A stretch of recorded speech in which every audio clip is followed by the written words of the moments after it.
бир биздин Исбайрам дарыябыздай суулар агып атты. Конечно, коркунучтуу. Могу жерде мына өнөмдөрдү көрдүң, ошол сергилүү издери да. Эсептеген жокпуз го, көп адам жабыркады негизи.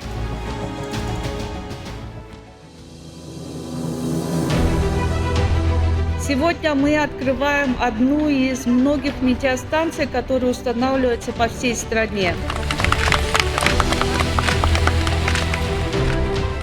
И мы очень рады, что сегодня эта станция запущена. Project that is implemented in 3 countries, Uzbekistan, Tajikistan and Kyrgyzstan.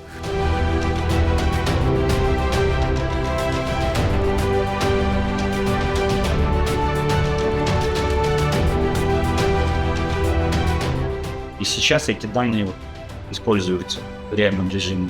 Абыр айыны билип турган аппаратура коюлгандыгы эл үчүн жакшы болду деп ойлойм.